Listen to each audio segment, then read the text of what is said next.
Hi everyone, it's Sarah Todd. Welcome back to my YouTube channel.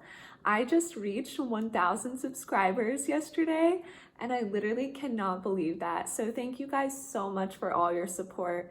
That's really crazy that I have that many people on here. So thank you so much. In today's video, I would like to go over more of the specifics about my disorder, acute flaccid myelitis, or for short, AFM. And more of the details about how it occurs. It'll get a little bit complicated, but I find it very fascinating. And I would like to use these medical details to just kind of clear up any confusion that a lot of people are having on my video where I explain how I got AFM. I would like to put a disclaimer that I'm not a doctor by any means, but I have had AFM for 10 years and I've learned so much about it along the way from so many different doctors.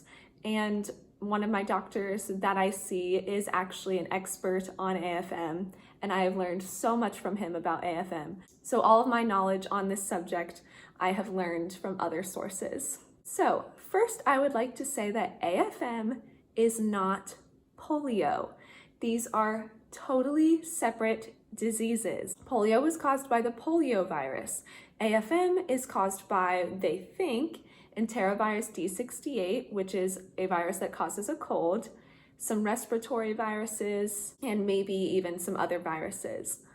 Also, as far as we know, AFM is not caused by a vaccine, and it is not caused by not getting a vaccine. At the moment, there is no vaccine for AFM, and it will be very hard to develop a vaccine for AFM because AFM is caused by different viruses, not just one virus, and these are the same viruses that cause colds and respiratory infections. This does not mean, though, that if you get a cold, you're guaranteed to get AFM or anything like that. This just somehow happens to some people when they get a cold and the virus just kind of goes haywire. So I'm going to try to explain the more medical details in the most simple way as possible. So here we go.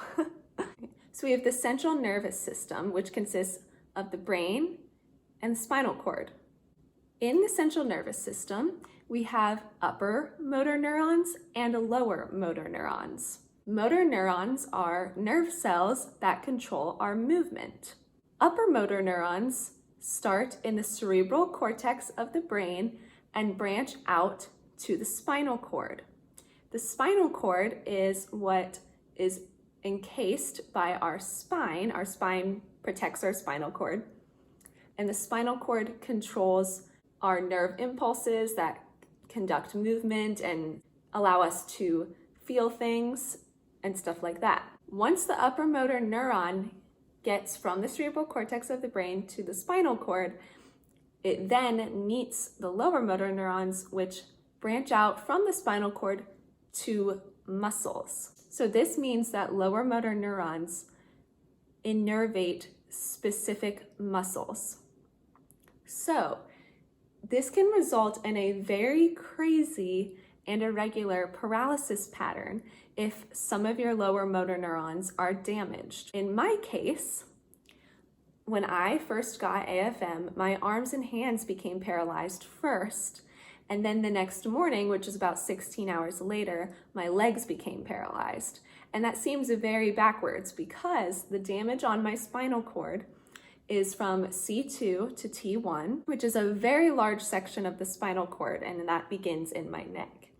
So you would think that it would be very unusual for my arms to become paralyzed before my legs, since my damage is so high up, because typically when you have damage, everything below that is damaged as well. And you would think that my legs would have become paralyzed right when my arms did.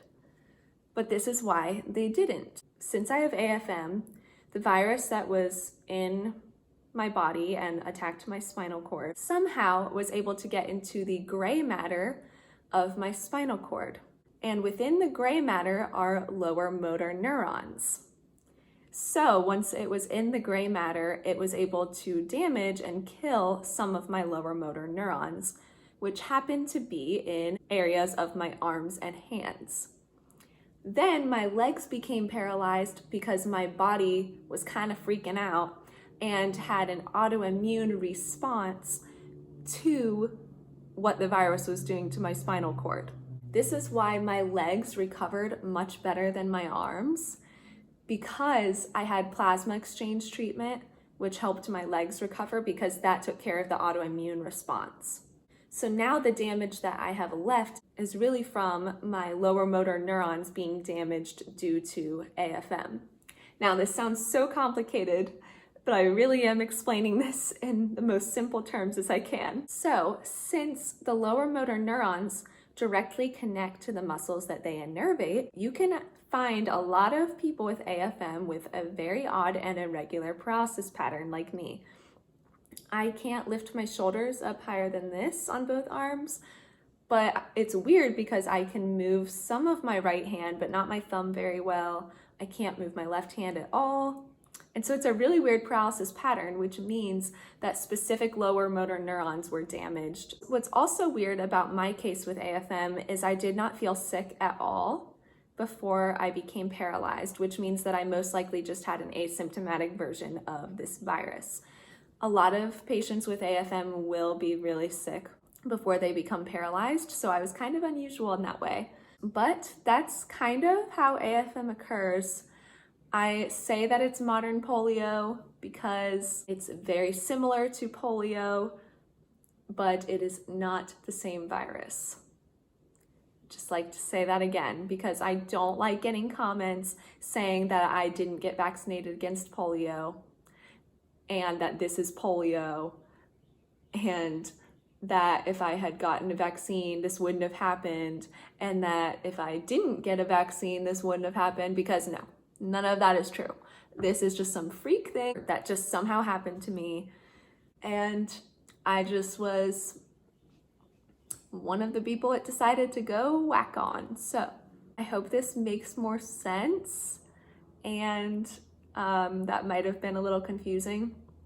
But yeah, if you have any more questions, leave them in the comments. Do not comment anything about vaccines or polio, because your comment will just be deleted. So with all of that out of the way, thank you so much for watching. I hope this was informative. Please subscribe to my channel, and I'll see you at the next video. Bye.